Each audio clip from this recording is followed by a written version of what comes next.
Ever feel like you're just swimming in information, you want to learn and grow, but figuring out how, without getting totally overwhelmed, feels like a huge challenge? Yeah, like finding the actual signal and all the noise. That's exactly what we try to do here. Exactly. We cut through it. And today we're taking a deep dive into something most of us do anyway, reading books. But we're looking at how to make it, a real engine for personal development, not just flipping pages. Right. We pulled together insights from loads of sources, AI models like Claude, Gemini, Perplexity, Copilot, DeepSeek, Grok. And websites, articles too. Born Realist, Wealthy Gorilla, Asian Efficiency, Bloom Soup, Amar Deep, McGraw Center, Adlit, Pick the Brain, Healthline, Our Movie Life, even Wikipedia, a real mix. It's a broad look. So the mission today, it's about finding those practical, actionable strategies. How do you make reading work for you? It's not just reading more, it's about reading better, reading smarter, for real results you can actually see and feel in your life. Okay, let's get into it. Transforming reading into this, personal growth superpower, where's the starting line?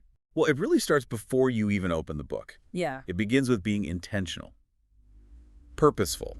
So less wandering the bookstore aisles aimlessly and more strategic thinking. Exactly. A lot of our sources, Claude, Gemini, Perplexity, DeepSeek, really hammered this point home.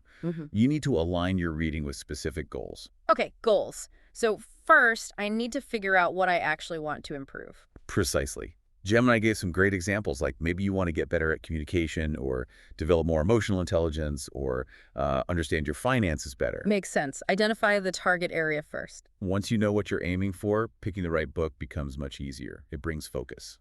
So if I want to be a better leader, I shouldn't just grab the latest bestseller unless it specifically tackles, say, team dynamics or decision making. Right. Or at least you know why you're choosing it in relation to that goal. And it's not just about the topic, but also doing a bit of research. Research, how so? Gemini, DeepSeek, Grok, they all mentioned looking for recommendations. Who do you trust? Experts in the field, maybe mentors, people whose judgment you value. Ah, like asking a successful project manager what they read on the topic. Exactly that. And don't just take the recommendation blindly. Gemini suggested previewing the book. How do you mean previewing? Like read the first chapter in the store. Sort of. Read the summary, look at the table of contents, does it cover what you need, maybe read the introduction, check out some reviews online, get a feel for it. Okay, like a quick litmus test to see if it's a good fit before committing hours to it. You got it. And Perplexity made a really good point. Pick something you're actually interested in. If it feels like a total slog, you're less likely to stick with it or engage deeply. True. Genuine curiosity is a powerful motivator. Definitely. And Deep threw in Goodreads ratings as another data point, seeing what other readers thought can be helpful too. It's all about informed selection. All right, so step one, choose wisely and with purpose. Now, let's say I've got the perfect book. How do I actually read it for maximum impact? Okay, this is where we move from just, letting the words wash over you to actively digging in.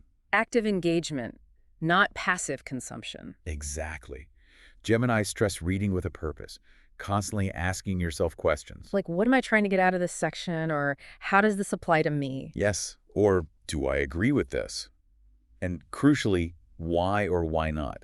That critical lens is key. And practically speaking, distractions are the enemy here, right? Oh, absolutely. Gemini, Perplexity, DeepSeek, they all mention this. Find a quiet spot if you can, turn off the phone notifications, create that focused space. Easier said than done sometimes, but crucial for deep reading. It really is. And then there's note-taking, super important. Just highlighting stuff, or more involved. Highlighting can be a start, but Gemini and DeepSeek pushed for more. Summarizing ideas in your own words is powerful. Processing it, not just marking it. Right, jotting down actionable ideas, memorable quotes, questions that pop up, connections to other things you know. Where do you do that? In the margins. A separate notebook. Both work. Gemini mentioned using margins. Yeah. Or a dedicated notebook, maybe a digital app like Evernote or Notion. Yeah. Whatever works for you to capture your thoughts. Got it. And Copilot mentioned something called SQ3R. Ah, yes, SQ3R. It's a classic study technique. Stands for survey, question, read, recite, review. Okay, break that down quickly. Survey. Skim headings, summaries. Get the lay of the land first. Question. Turn those headings into questions. What do you expect to learn? Read. Read actively, looking for answers to your questions. Recite. After section, look away and try to recall the main points in your own words. And review. Go back over your notes in the text later to solidify it. That sounds pretty structured, Uh, useful. It can be very effective. Yeah. And another thing, don't just power through. Pause and reflect. Stop reading for a minute. Yeah. Gemini and Perplexity mentioned this. Let the ideas sink in. Connect the dots before you jump to the next chapter. Give your brain a chance to process. Okay. Intentional selection, active reading with notes and questions, minimizing distractions, maybe using SQ3R, and pausing to reflect. So I finished the book. Now what? Just put it back on the shelf. Definitely not if you want it to stick. This next phase is all about consolidating and internalizing what you've learned. Making sure it doesn't just evaporate. Exactly.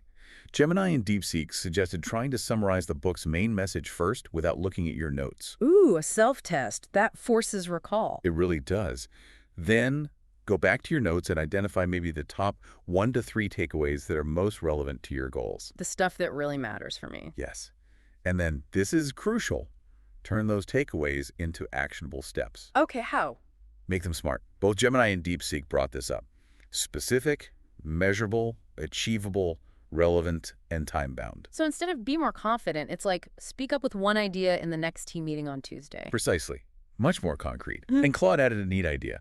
Implementation triggers? Triggers, like setting reminders. Kind of. It's linking the new behavior to an existing routine. Like, when I pour my morning coffee trigger, I will think of one way to apply concept from book today. Ah, clever. It hooks the new habit onto an old one. Makes it much more likely to happen. And Copilot mentioned keeping a dedicated reading journal. Beyond just notes taken while reading. Yeah, a place to put those summaries, maybe draw mind maps, connecting ideas, and definitely write down those smart action plans. It centralizes your learning from the book. So the journal becomes a kind of personal growth playbook based on your reading. That's a great way to put it. But of course, the plan is only good if you actually use it. Right. Which brings us to application and integration, putting the knowledge into practice. This is where the rubber meets the road. Gemini, Perplexity, DeepSeek, they all stressed scheduling time for this. Actually block it out. Treat implementing the learning like an appointment. Yes, and start small. Don't try to change everything overnight. Pick one small action and do it consistently. Build momentum. Exactly. And another really powerful technique, teach it or talk about it. Explain it to someone else. Yeah, the Feynman technique, basically. Gemini, Perplexity, DeepSeek, McGraw Center all mentioned it. When you have to explain something simply, you quickly find out what you don't fully understand. Forces clarity in your own mind. Makes sense. Definitely. Joining book clubs or online forums was another suggestion from Perplexity, DeepSeek, and Copilot. Getting other perspectives on the same material. Exactly. Hearing how others interpret things or apply them can spark new insights for you. It challenges your thinking. Good point.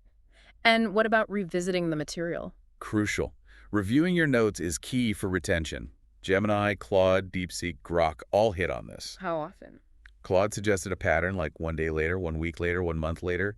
Asian Efficiency had a slightly different cadence, 3 days, 3 weeks, 3 months. The exact timing might vary, but the principle is spaced repetition. Reinforce it over time. Right. And don't underestimate the power of rereading really impactful books later on. Why is that? Gemini and DeepSeek pointed out that you change. Your experiences, your context, you'll likely pull completely new insights from the same text years down the line. Huh. Never thought of it that way. Like visiting an old friend who seems different because you're different. That's a nice analogy. And we saw examples of this application. Amar Deep applying ideas about news from Factfulness, Bloom Soup, using 30-day challenges based on books. Real-world examples make it tangible. Okay, so select intentionally, read actively, consolidate thoughtfully, apply consistently. That covers a lot. What about making this sustainable? How do we build a habit? The habit piece. Consistency is everything. Like we mentioned, implementing actions, you need to schedule reading time too. Treat it like an important meeting. Absolutely. Yeah. Gemini, Perplexity, DeepSeek, we're all clear on this. Even just 15, 30 minutes a day done consistently adds up massively over time. Make it non-negotiable. Pretty much. Yeah. And make it easy. Gemini said keep books accessible, don't hide them away. Physical book on the nightstand, ebook app on your phone's home screen. Reduce the friction to starting. Exactly. And remember, it's okay to quit a book. Really, no guilt. No guilt. Gemini and DeepSeek stress this. If it's not clicking, not providing value, move on. Your reading time is valuable. Don't waste it on something that isn't serving your growth. Permission to bail. Good to know. And mix things up. Don't feel locked into one format or genre. Like switch between physical books, ebooks, audiobooks. Yeah. Gemini, Perplexity, DeepSeek, Copilot all suggested this. Variety keeps it fresh. Listen to an audiobook on your commute, read an ebook on your lunch break, curl up with a physical book at night, Cater to different situations and moods. and use the tools available. Perplexity and DeepSeek mentioned reading apps, e-readers, audiobook platforms. They make reading incredibly convenient. Leverage technology. Why not? And finally, consider challenges or communities. Like Goodreads challenges or online reading groups? Exactly. Perplexity and DeepSeek highlighted these. That sense of shared purpose, accountability, seeing what others are reading, it could be really motivating. DeepSeek specifically mentioned using apps like Goodreads to track your reading too. Seeing that progress bar fill up can be satisfying. It definitely can. So pulling it all together, this deep dive really shows that writing for personal development isn't passive. No, it's definitely not just letting your eyes scan words. As Gemini and Grok said, it's more like an active conversation. A dialogue. It starts with that intentional choice, moves through active engagement, consolidating the insights, applying them practically, and building that sustainable habit. And the payoff seems huge. Knowledge, emotional growth, new skills, motivation, broader perspectives. Grok, Born Realist, Wealthy Gorilla, Bloom Soup all touched on these benefits. Huge potential rewards. But it's also important to keep perspective. How so? Well, Grok in Our Movie Life brought up the need for balance. Reading is amazing, but it's one part of a full life. Don't let it crowd out other important things.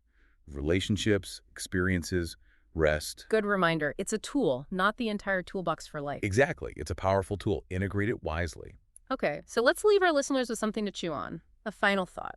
All right. How about this? Think about just one of these practices we've discussed today. Maybe active note-taking, maybe scheduling reading time, maybe the Feynman technique. If you consciously focused on implementing just that one thing over the next month, how might that change what you get out of your reading? Maybe even. Yeah. What specific book will you choose to start that experiment with?